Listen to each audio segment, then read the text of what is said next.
G'day folks, it's Rob here, and in today's video we're going to go through the 5 steps I like to use to grow ourselves a load of ginger. Not only that, I'm going to show you the ginger we grew this season being planted out and also its harvest, which we'll get to after I natter on a bit about how to grow your own ginger. So the first step we're going to look at is positioning your ginger to make the most of the sun in your climate. So ginger is a tropical plant, and I know folks in the tropics that grow it 12 months a year and just harvest the bits as they need it. Us here, even down in the subtropics, as you can see behind me here, our ginger does tend to die off a bit. That's a little bit of Cambodian Ponlai ginger on the grow there. So it really does like a nice hot climate to grow in. Pretty much all zone 9 or 10 in the States. Here in Australia, the hot temperates all the way through to the tropics, you can grow a decent amount of ginger every summer season. So the best time to plant the ginger out is in at the start of spring when the temperature is over 25 degrees Celsius or 80 degrees Fahrenheit.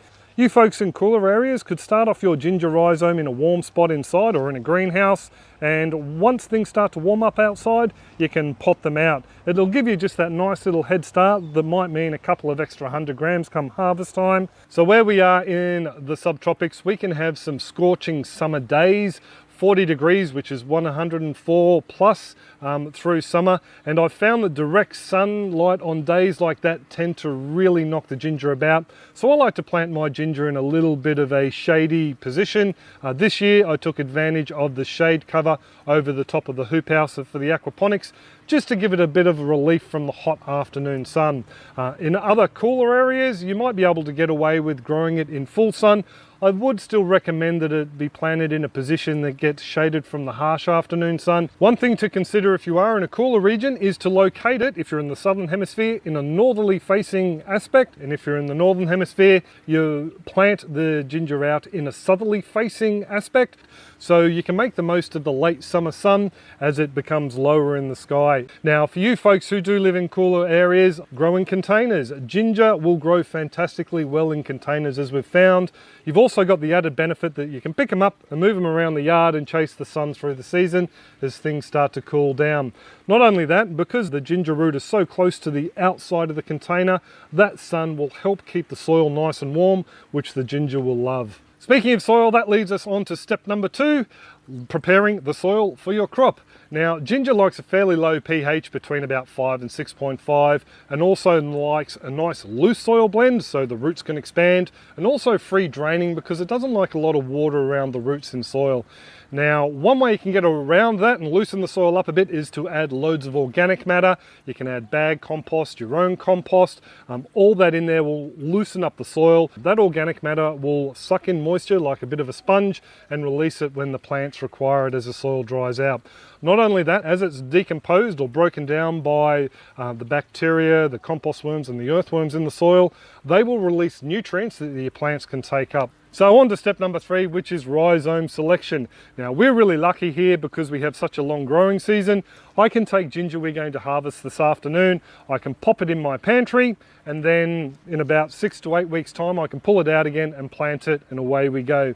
For you folks who aren't lucky enough to have some ginger on hand, I would suggest you buy some ginger from either a plant supplier online or source your ginger root from the organic section of the supermarket or your grocery store. The reason being is ginger is one crop some people will spray with a sprouting inhibitor so it has a longer shelf life. So it's a good idea to buy from the organic section in that respect. As for the size, well, this bit here is around about 50 grams or about 1 ounce and 3/4. It's 7.5 centimeters long or 3 inches long, roughly around about 4 centimeters or 1.5 inches wide. Has a nice bit of weight to it. It's just over 50 grams actually, and I think it's a fantastic little bit of root ginger. You'll want them nice and plump and fresh looking because there's going to be a lot of energy in there that it can provide the shoots as they sprout and take off. In the past I've planted out really small sections, bits like this, just this end knob here, and I've found that they tend to rot away and the plants really don't get off to a great start. So a nice big section like this will really help you along. If you do end up buying a larger section of ginger, you can break off little pieces, let the wounds heal over for a couple of days just till it forms a bit of a dry scab over it, and then plant it out. The reason being is I have snapped ginger fresh and planted it out, nice big healthy sections. Something's got in there and it's just rotted off, so I would suggest that you let the ginger heal over before you plant it out. So step number 4 is planting out the ginger rhizome itself. It's pretty easy to do. What I like to do is spread them out round about 20 centimeters apart from each other, which is roughly 8 inches. And then it's as easy as just pushing them down just about 1 inch to 2 inches, or 2.5 to 5 centimeters deep below the soil surface. And that's pretty much well it. From there, because the soil's already been fed up nicely, I like to just cover it over with a nice layer of mulch.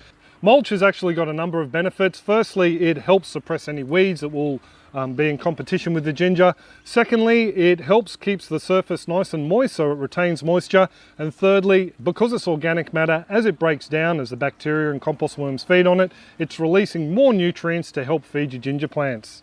As for how long it takes to grow a crop of ginger, for us in the subtropics, it's a 9 to 10 month crop, but you folks in cooler areas may only get a good 5 to 8 months, depending on how cold your climate gets. As for when to harvest the ginger, you can start to bandicoot or fossick around and pick out the baby pink ginger after the sections are a few months old. I suggest you wait until the plant has 4 or more strong growing stalks on it before you do so, or you might rob it of a bit too much energy.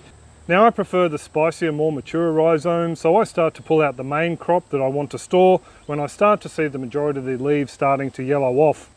Now, due to our climate, we're also lucky enough that we can let some of our plants overwinter in warm spots in the garden. That basically means letting them stay in the soil until they sprout next season. You folks in cooler areas may not be a good idea if your ground freezes over, as the ginger may rot. Now on to step number 5, which is maintenance through the season. Obviously we need to water the plants. My rule of thumb with that is actually a rule of finger. I just like to dip my finger into the surface of the soil. If it's cool and moist, I pretty much will leave it. If it's starting to feel a little bit dry, I give the bed a nice drink of water. It's as easy as that. As far as feeding goes, I like to give them a bit of a feed once the plants are about a foot or 30 centimeters high. Just pull back the mulch, pile on some compost and replace the mulch. And again, pretty much well towards mid to late summer, I give them another feed because we have such a long growing season here, and that pretty much will see them through to harvest. Now this season though, I haven't had a lot of compost on hand, so I've been using a fish emulsion fertilizer. About every 6 to 8 weeks I've been giving them a watering can full of that, and they seem to have responded really well. They put on loads of growth. So there's your 5 steps folks, but just to show you how easy it is to grow your own ginger, I suppose the proof is in the pudding as some people say, we'll spin the camera around and give you a look at the harvest. Now the ginger in this root pouch garden was planted out in 2 lots. 3 were planted out in August of last year and another 6 were planted out in September, the start of our spring, making for 9 rhizomes all up. So here we go folks, I've got my basket to pop the ginger in. And what we're going to do is we're going to start at the back here and try and gingerly pull these guys out. And by the way, you can see the mulch here that I added when these guys have gone in. It's pretty much all broken right down and fed up the soil. Oh, look at that. That's a nice little bit of ginger there. Should clean up nice. So I just found the mother for this piece and it just snapped off there, and it's looking, you know, pretty good compared with the piece that went in 9 to 10 months ago. And this was the second plant we planted out. There you go, look at that. That's a beautiful bit of ginger there. And that's the mother section just there again. So when you are digging them out, it is a good idea to not put the fork down in the middle of the clump, move it to one side and then leave her underneath the whole section. You will get bits that break off, like this little section here from this plant, but that's sort of inevitable.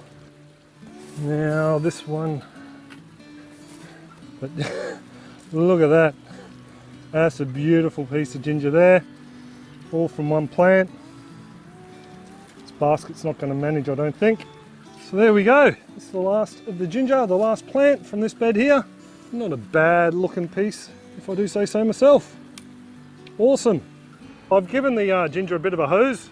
As you can see, got some fairly nice clean looking roots here, and just taking off all these large roots and just dropping them back in the bed here where they can break down and feed up the soil.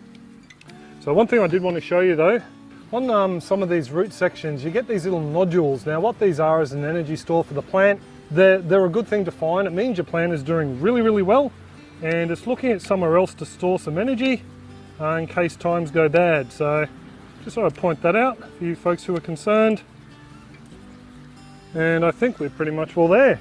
On to the last piece, and we'll give them one more quick clean down before we weigh them up. There we go. So I've washed all the ginger and now it's time to weigh it up. First of all though, I want to just zero off some scales here. 0. And we'll pop on the milk crate. So this is our harvest. I have a milk crate worth of ginger from 9 plants. So this is going to be a bit of a balancing act, but I'm sure I can do it. Pop this in here and hopefully I won't bump the camera or be too shaky. Lift her up.